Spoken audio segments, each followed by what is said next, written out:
The organist had just finished the hymn when the heavy doors swung open. Patricia Carmichael marched up the aisle, Roger trailing, phone already raised. Give me my grandson. No. You were asked not to attend. We wanted this day to be about Oliver, not about your need for control. Leave now. Roger held his phone steady, capturing every word. His face was a mask of righteous indignation. We are here to declare before God and this congregation that Samantha has unjustly banned us from our grandchild's life, and we will not be silenced. The guests shifted and whispered, the sound hissing through the pews. Some looked at Samantha with pity, others with suspicion. Mom, please, this is a christening, not a courtroom. See how she treats us? She turned our own son against us, and now she's making a scene in the house of the Lord on this holy day. Stay calm. Don't give them what they want. The christening lay in ruins, the sacred moment stolen by a family war. The damage was done, and the question now was, who would bear the cost of this betrayal? This wasn't a sudden act. For months, Patricia had been chipping away at every boundary Samantha set. You're smothering that child. A little dirt never killed anyone. She ignored the safety rules, kissing the baby after being told not to, feeding him without asking. She treats my parenting like a debate she has to win.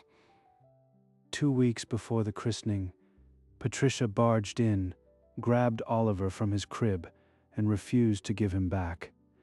Put him down. You woke him up, and you didn't even wash your hands. That night, the argument with Michael tore across their living room. She's my mother, Sam. She just loves him too much. Love doesn't ignore a mother's rules. She's not safe, Michael. I'm banning them from the christening. The message was clear and final. Patricia's voicemail reply was nothing but threats. Patricia drove home in a fury, her phone already pressed to her ear, spinning a tale of betrayal before the engine cooled. She planned this, you know. She wanted to keep us out, and she made sure everyone saw. Roger fired off a text to the family group. Samantha ambushed us in church today. She banned her own child's grandparents and then played victim. Within minutes, replies poured in: shock, outrage, and a chorus of support for Patricia and Roger. She scrolled through the chat, her stomach knotting, each message another nail. A message from her sister-in-law read, "This is unforgivable. You need to make this right." Sam, just send them a text. Say you're sorry, even if you don't mean it.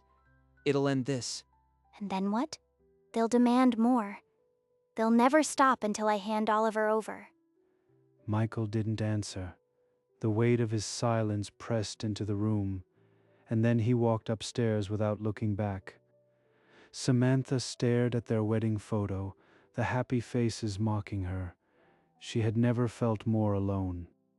Then a memory surfaced, the discreet security camera mounted in the church narthex. She had barely noticed it during the ceremony. That camera would have caught everything. Their arrival, the statement, the grab. She grabbed her phone and called the parish office, her voice steadier than she expected.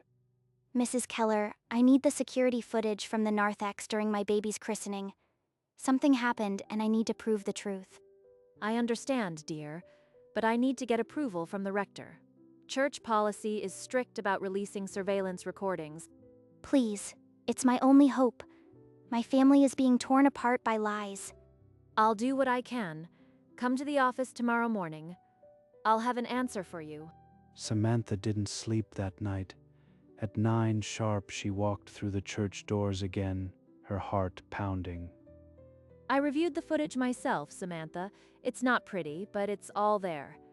I've made you a copy pending the rector's approval. A USB drive sat on the desk between them, a small rectangle that held the power to redeem or destroy. She walked home with the USB hidden in her coat, but the silence was short-lived. Patricia had already taken the war public. Her post read, "Barred from our own grandchild's baptism. We tried to be heard, but cruelty wore a pale blue dress today." She's upset, Sam. Their feelings are hurt. Maybe if you just apologized. The USB was in the drawer. Proof that they lied, but he wouldn't believe it without seeing. A message from her sister-in-law appeared. You've humiliated the family. Fix this before it gets worse. Fix it? They crashed my baby's christening with a script, and I'm the one who has to fix it? Michael didn't answer. He retreated to the bedroom, leaving her with the echo of her own words.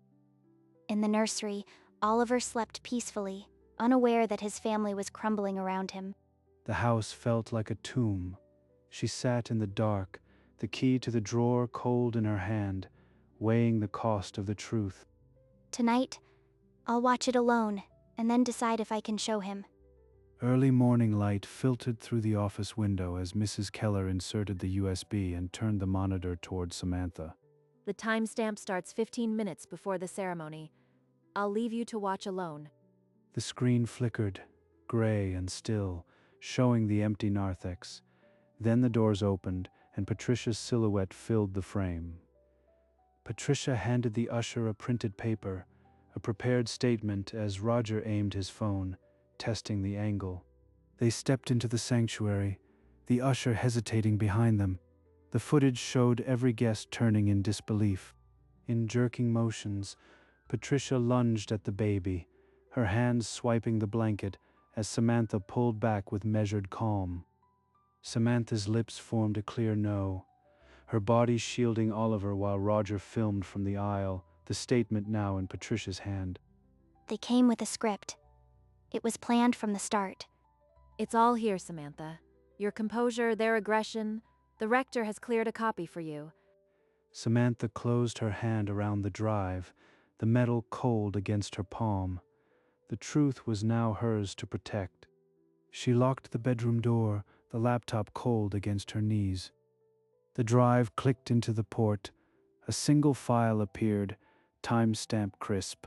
She dragged the cursor to the moment when Patricia smoothed the printed statement against her palm. Freezing the frame, she leaned close. The words irresponsible and unfit jumped out like accusations meant for an audience, not a grandmother's love. Then came the lunge, the swipe at the blanket, her own body recoiling on instinct in the grainy playback. They wanted me to scream. They wanted it all on camera. Her tears fell silently, not for herself, but for the child christened into a battlefield. She saved a copy to the cloud, then another to an external drive. No one would erase this. The USB went back into the drawer, beneath the folded christening gown, where only she would look. The truth could free her or finish what his parents started. When Michael finally came home, the smell of whiskey clung to his jacket and his eyes avoided hers. Not tonight, Sam. I'm not in the mood for another lecture. You think this is a lecture? Your parents have destroyed our child's christening, and you're defending them. They're devastated, Sam. Mom can't stop crying. You banned them from the most important day of Oliver's life. Devastated? They brought a printed script and a camera. They wanted me to lose control on film. Now you're imagining conspiracies. You need to let this go before it destroys what's left of our family. Her hand moved toward the drawer where the USB lay hidden. One click, one video, and he would have to see. If I show him now like this, he'll call it fake. I'll lose my only proof. She let her hand fall. Michael grabbed his keys and walked out, the front door shuddering behind him. I'm losing him without even using the truth. And if I use it, I might lose him anyway. By morning, Patricia's latest post had spread like a stain through every family chat, branding Samantha an abuser who had weaponized the church against helpless grandparents. A text from Michael's aunt arrived with the weight of a judge's gavel. Samantha, you've broken this family. Fix it before we're all pulled into court.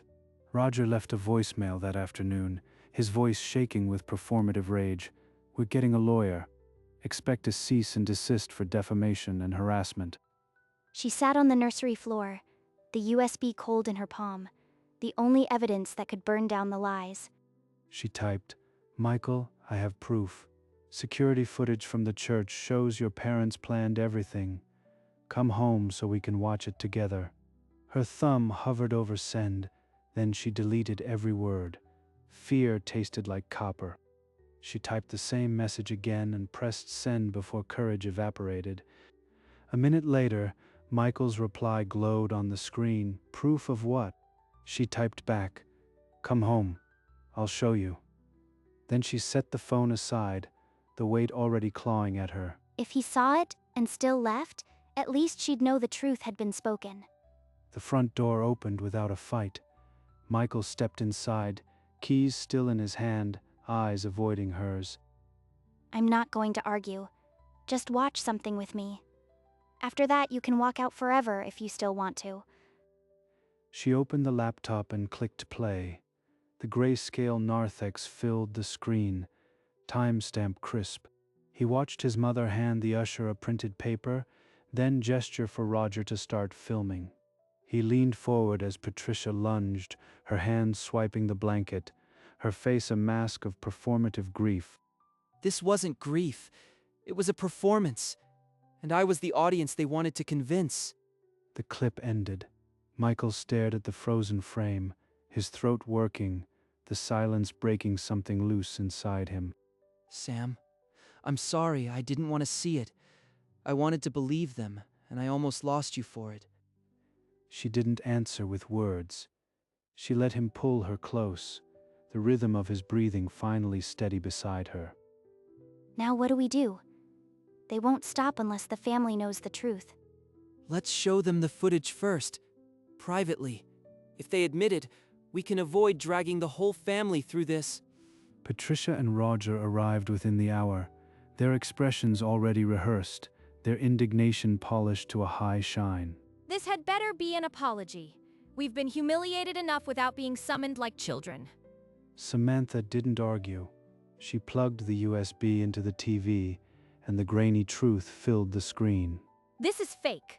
You've edited it to make us look monstrous. Doctored. A church camera wouldn't capture that. You're delusional. I saw the timestamp, the usher, everything. There's no editing. You planned this and lied to me. Patricia's eyes welled with convenient tears. She clutched her chest and turned away, the victim once more.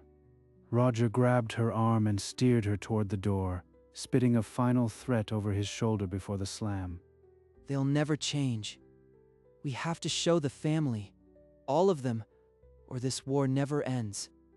Within hours, Patricia's voice message circulated among the relatives, claiming Samantha had fabricated a deepfake video to destroy them. Roger's follow-up text appeared in the chat. Samantha is mentally unstable. She's doctored footage to frame us. Don't believe a word. The family splintered further. Some echoed the in-laws' paranoia. A few sent private messages asking quiet questions. An aunt's voice note arrived. "Samantha, honey, whatever proof you have, this is tearing us apart. Can't you just let it go?" Let it go? They're calling me a criminal. If I don't show everyone the truth, Oliver will grow up thinking I'm the villain. Then we do it. We invite everyone for dinner. Say we want to reconcile. Then we play the footage. That night, Michael clicked send on an invitation to every relative.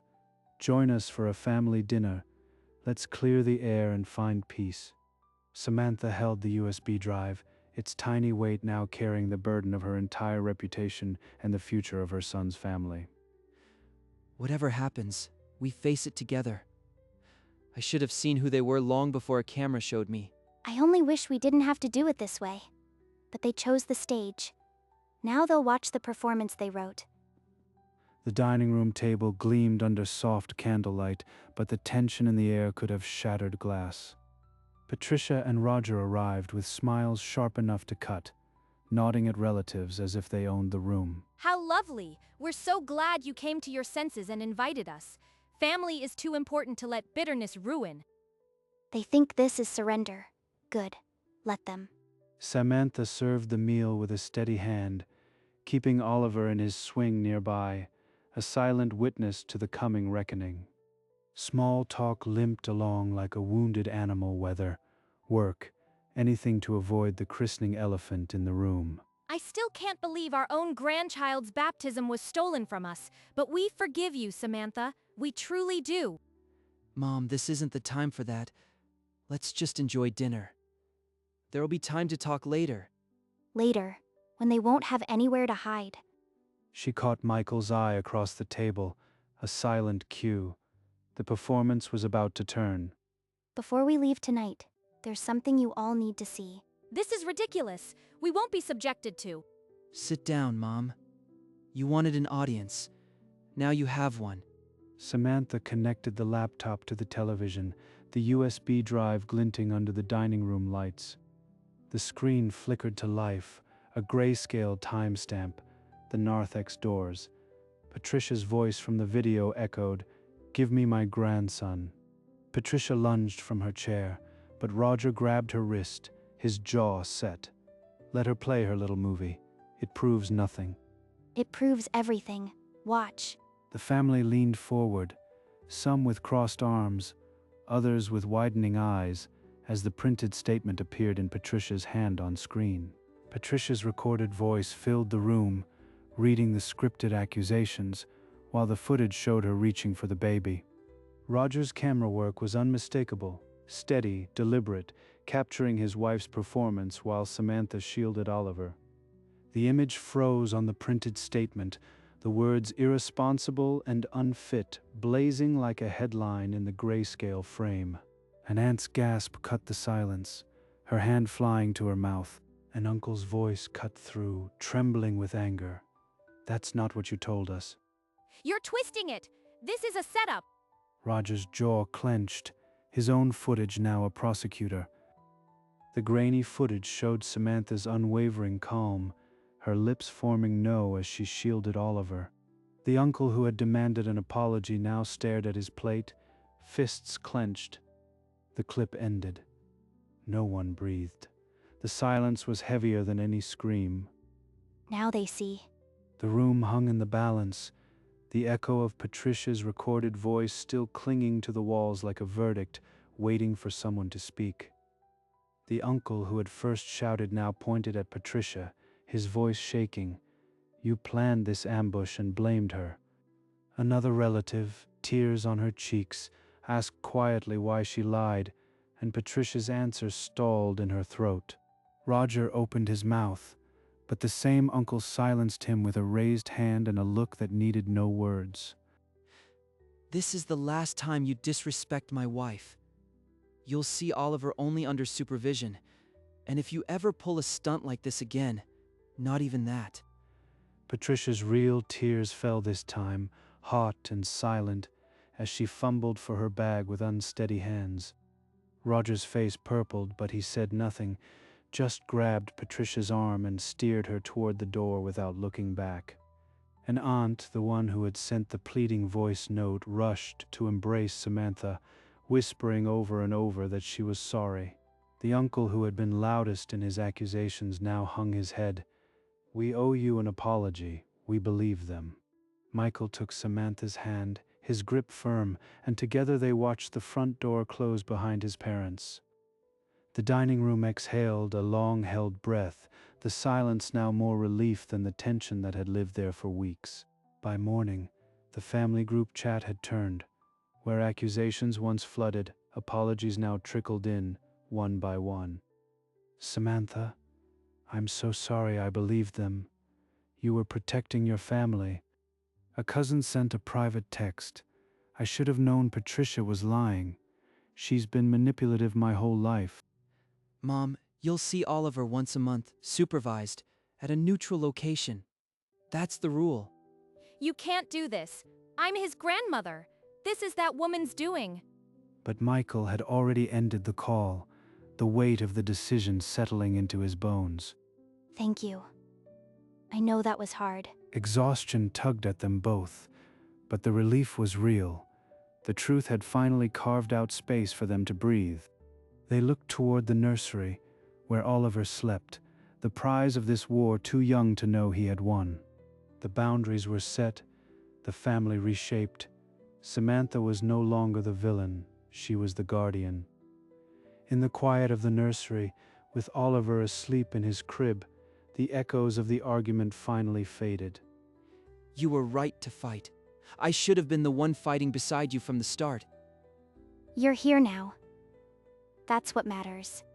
They stood over the crib, watching the small chest rise and fall, the rhythm a quiet promise of peace. No one will come between us again. Not even my parents. We'll hold each other accountable. We'll protect him together.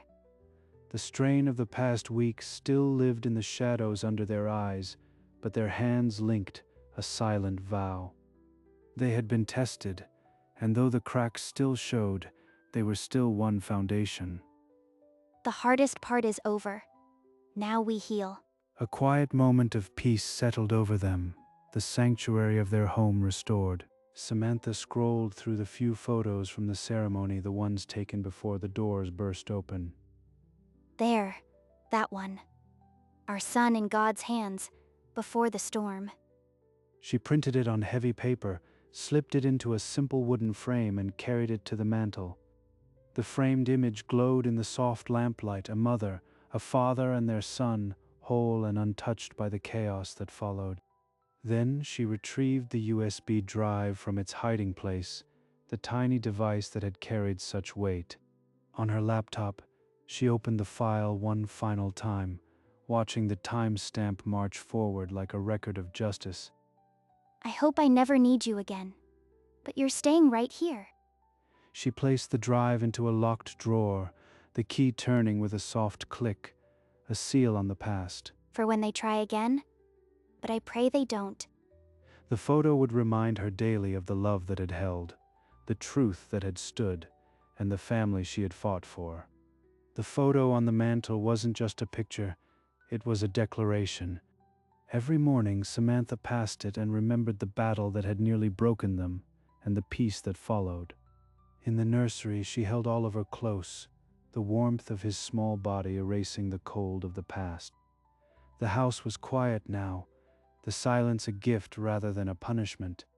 Her phone buzzed, a text from Patricia, full of old words, old demands.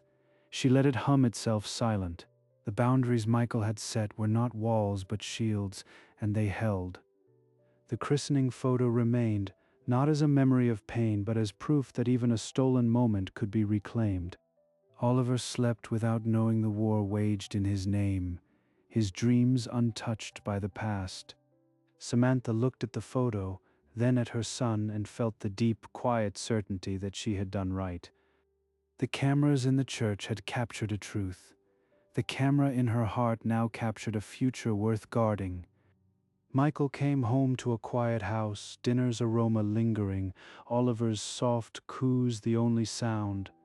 He stopped at the mantel, the framed photo catching the last evening light. Samantha appeared at the kitchen doorway, Oliver cradled against her shoulder. Their eyes met, and months of tension unraveled into a silent smile. He crossed to her, lifting Oliver into his arms, the baby settling against his chest. They stood together, facing the photo that captured everything they had survived. Michael's hand found hers, and they watched their son's sacred moment in the glossy frame. The house hummed with a peace stronger than any camera's record. She leaned into his shoulder, the weight of the past finally released.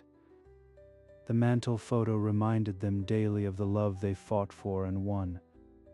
Samantha didn't need to watch the footage anymore. She knew every frame by heart. The church camera, once a silent witness to a betrayal, now stood as a quiet guardian. The USB drive remained in its drawer, a sealed precaution she hoped never to open again. In the days that followed, the house found its rhythm again, a lullaby. The scent of morning coffee, the sound of Oliver's laugh. The christening photo never lost its place on the mantel, a small beacon of everything they had reclaimed. Michael and Samantha stopped looking over their shoulders. The battle was over, and it had been won with the truth. The in-laws remained on the outskirts, their power broken, their narrative dead. The church cameras had exposed them. The truth had held, and the family had survived. The ordinary became sacred again, dinner at 6, a story before bed, the soft weight of a sleeping child. And as the evening settled, the mantle photo glowed like a vigil, a promise that some things are worth fighting for.